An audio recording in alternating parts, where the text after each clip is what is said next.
Welcome to Code to Enhance Learning Beginners Web Development video series. In this video series, we are learning web development using HTML, CSS and JavaScript so that by the end of the series, you can build your own amazing website to solve your problems. My name is Aniket Bagade and I will be your host for today.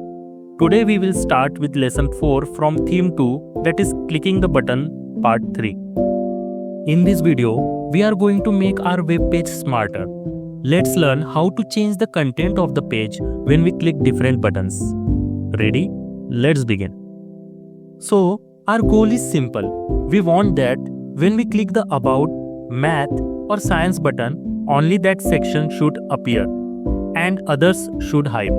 Let's look at 3 examples. This is the page when About button is clicked.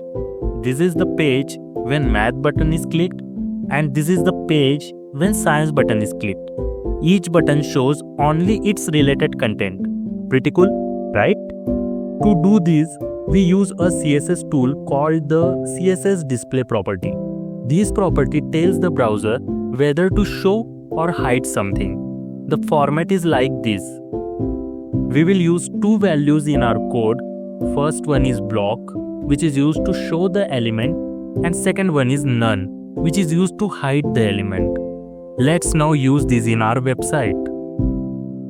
We are going to make our page dynamic. That means changing based on what the user clicks. Here is how we do it. Let's say we want to show the About section only when the About button is clicked. This is the code for that button. We write div class is equal to tab. This creates a container for our button. Then we write button on click is equal to document.getElement by id about.style.display is equal to block. Then we write document.getElement by id submath.style.display is equal to none. Then again with display none, we write same line for id subscience. So this is our About button. Here on click means when we click this button, do these 3 actions. Show the element with id about, hide the element with id submath and subscience. Now let's implement this code in our web page and see how it's work. So this is our HTML code and here is our About button. Here instead of this we write document.getElement by id about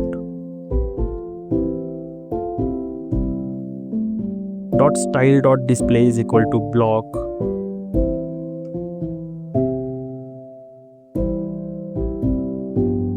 And then document.getElement by id submath.style.display is equal to none. And then similar for id subscience, document.getElement by id subscience.style.display is equal to none.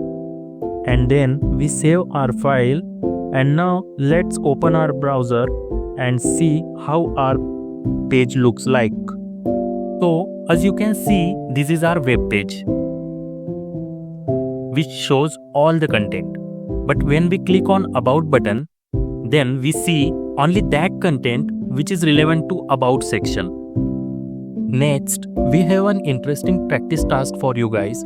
So what I want you to do is now pause the video right here and open your file and write the code for button to change the content when the button is clicked. Go ahead. So I hope you are doing with it. Let's continue with our lesson. Let's now learn something useful. Functions in JavaScript. Functions in JavaScript. In order to make the website more interactive, we need to learn about a concept called function. A JavaScript function is a set of code designed to perform a particular task. A JavaScript function is executed when something calls it. Let's now try to add function with an example application to add numbers below. In the first line, we have defined a function called add. We can define a function by writing the word function in front of the name of it. In the round bracket, we have defined the argument which will be used in the function. You can think of them as a box which has some value stored in it. A and B are the arguments. They will have the values which I want to add. In the curly braces, we can write the code that the function is supposed to do when it's called or invoked. I have written a plus b as I want to add the numbers. The return statement would return the value of the sum to the place where the function is called.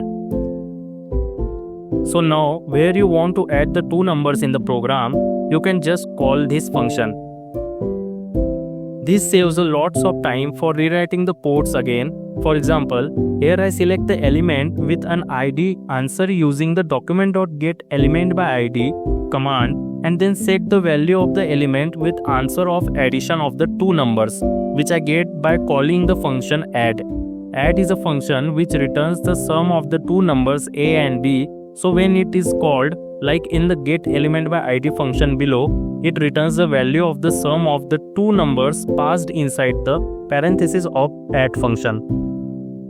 In simple words, if some operation is being used multiple times in our web page, then we can store the operation inside a function and name the function whatever we want it to be. Now, let's implement the function in our web page and see how it works.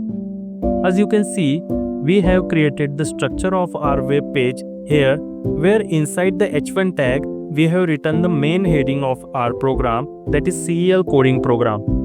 Inside the paragraph tag, we have kept it empty and passed an id, that is answer. Now inside the script tag, let's write some code to add two numbers in our web page.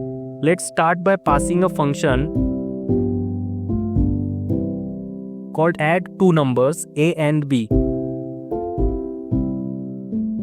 Next, we pass a return statement to return the sum of the two numbers in our web page, that is the sum of a and b.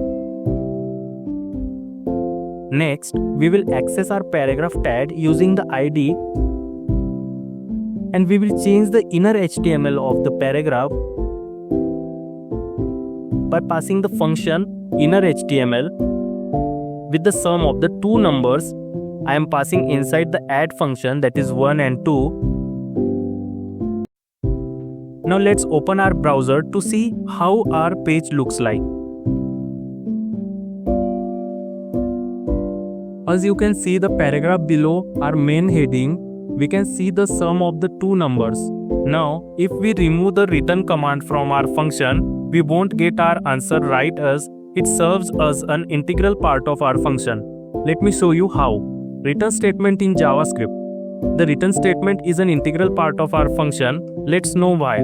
Return statement stops an execution of a function and returns a value from that function. If omitted, it returns undefined. In the given example below, as we can see, return statement is removed. On removing the return statement, our web page shows undefined instead of the sum. This is how a return statement works. Next up, we have an interesting practice task for you guys.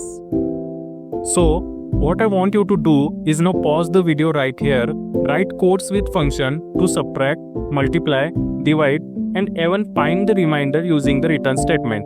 Go ahead. So, I hope you are done with it. Let's move on to our quiz section. We are at the end of this lesson. By now, you must be in a position to solve these questions. Go for it now. So the question number 1 is, what is return statement in JavaScript? Option A, a set of code designed to perform a particular task. Option B, a tag to define a paragraph. Option C, returns a value from the function. Option D, it is something the browser does or something a user does. Now, you have 5 seconds to find out the correct answer and your time starts now.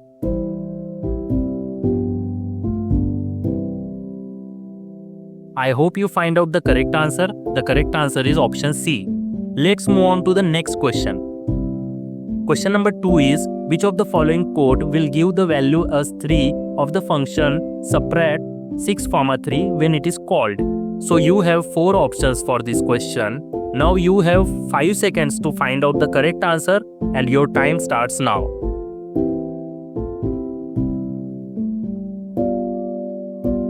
I hope you find out the correct answer. The correct answer is option A.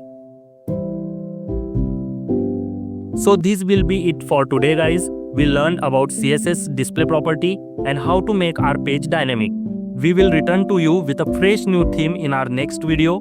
Till then, I am Aniket from Code to Enhance Learning, signing off for today. Hope to see you in our next lesson of web development video series for beginners. Thank you.